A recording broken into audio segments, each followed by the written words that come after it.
এখন চলেছি পাড়ার ঠাকুর দেখতে। পরপর যতগুলো ঠাকুর আছে সব ঘুরে দেখাবো আপনাদেরকেও। গার্লস স্কুলের ঠাকুরটা দূরে, অনেকটা দূর। এই দাঁড়া দেখে আসি। ছোট কাঠের উপরে খুব সুন্দর হয়েছে ঠাকুরটা, খুব সুন্দর ঠাকুরটা। আর এইটা হচ্ছে আমাদের পানপাটির ঠাকুর। ছোটর মধ্যে ঠাকুরটা এত সুন্দর হয়েছে, দেখুন, দেখলেই কিন্তু মনটা ভরে যাবে। আর এত সুন্দর সাজানোটাও, প্রচুর ভিড় হয়েছে। আনন্দ ভবনে প্রচুর ভিড় হয়েছে।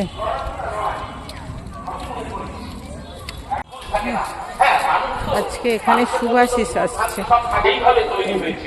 আমি এখানে মায়ের অনুরোধ করব, আপনাদের অনেক কষ্ট, হয়তো ভাবছেন আজকে আমি বিশেষ ক্ষমতা সম্পন্ন মা বাবারা এসেছেন, আপনারা ভাবছেন আমি তো বলে গেলাম খালাস, তা নয়। এখানে সব ভাষণ দিচ্ছেন, এখন ভাষণ দিচ্ছেন বিদেশ বসু মহাশয়। উনি ভাষণ দিচ্ছেন সুন্দর করে। মঞ্চে আসার জন্য আছেন এমআইসি আকবর স্যার, সকলকে অনুরোধ করবো মঞ্চে আসার জন্য। সকলে আরেকবার জোরে হাততালি দিন। ভাইস চেয়ারম্যান ইনামুর রহমান মহাশয় এসেছেন, এমআইসি আকবর দা, আকবর, ওনাকে অনুরোধ করবো মঞ্চে আসার জন্য।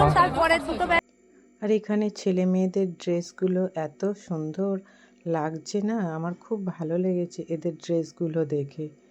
দেখুন কি ভালো লাগছে। ব্লাইন্ড স্কুলে এই সরস্বতী পূজায় এবং বার্ষিক অনুষ্ঠান, প্রথমে মা সরস্বতীকে প্রণাম। তার গুলি শুনতে পাচ্ছেন আমার মনে হয় সেটা ছবি নেই, একটু বইয়ে পড়ো। আর যারা আমাকে শুনতে পাচ্ছ তাদের জন্য একটা ছোট্ট, আজকে সরস্বতী পুজোর দিনে মায়ের এখানে তোমাদের স্কুলে আমি একটা ছোট্ট মজার কথা বলবো। আর একটি ছবি, ময়না কাছে পায় না, ময়না ময়না কাছে আয় আয় ময়না ময়না আয় না আয় না কাছে চলে বসে মেটাবো তোর বায়না।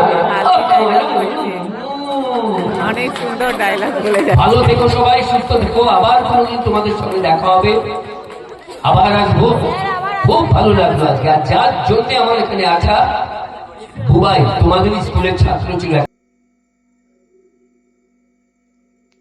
এখন গেস্টরা বাড়ির দিকে রওনা দিয়ে দেবে, তাই স্টেজ থেকে আস্তে আস্তে নিচের দিকে যখন নামছে, দেখুন কত লোক। আর এদিকে গাড়িও রেডি হচ্ছে, কারণ ওরা বাড়ি পৌঁছবে, সন্ধ্যের মুখ হয়ে গেছে তো, সবাই রেডি সেডি হয়ে গেছে। আমিও ঠাকুর দেখতে গেলাম।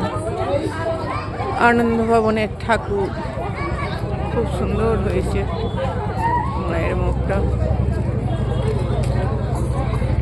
আর যেটা হয় স্টেজের সামনে মানুষের ঢল, এখন শুভাশিসের সঙ্গে সবাই সেলফি নেবে বলে ব্যস্ত হয়ে পড়েছে। দেখুন কি অবস্থা। তারপরে আমি চলে আসি কুঁড়ে আশ্রমের ঠাকুর দেখতে। কুঁড়ে আশ্রমের ঠাকুরটাও অনেক সুন্দর হয়েছে। আস্তে আস্তে চলে আসি আমাদের হাই স্কুল, মানে ছেলেদের স্কুল। এই স্কুলে যখন আমরা পড়তাম তখন কিন্তু ঠাকুরগুলো অনেক বড় বড় হতো, এখন অনেক দাম বেড়েছে ঠাকুরের। দেখুন ঠাকুরটা কিন্তু খুব সুন্দর হয়েছে, ঢাকের সাজ দেওয়া হয়েছে, খুবই সুন্দর হয়েছে। এখন আমার মেয়ে এই স্কুলে পড়ে, আমি যে স্কুলে পড়তাম সেই স্কুলেই আমার মেয়ে এখন পড়ে।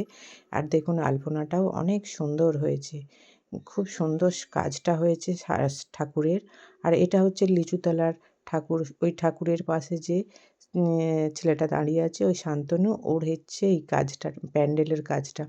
কি সুন্দর প্যান্ডেলের কাজ করে ও ভাইটা, আর খুব সুন্দর ডেকোরেশন করে সাজিয়েওছে। ঠাকুরটাও হয়েছে অনেক সুন্দর। দেখুন কি সুন্দর ডেকোরেশন করা, ওর নিজের হাতের তৈরি এই প্যান্ডেল। খুব সুন্দর হয়েছে প্যান্ডেলটা, দেখলে কিন্তু মন ভরে যাবে। মোটামুটি সব কটা ঠাকুর দেখা হয়ে গেছে, আরও অনেক ঠাকুর আছে। এই কটা দেখে সন্ধ্যা হয়ে যাচ্ছে, বাড়ির দিকে রওনা দিয়ে দিলাম। ভিডিওটা কেমন হয়েছে কমেন্টে জানাবেন, ভালো লাগলে একটা লাইক দিয়ে আমার পাশে থাকবেন।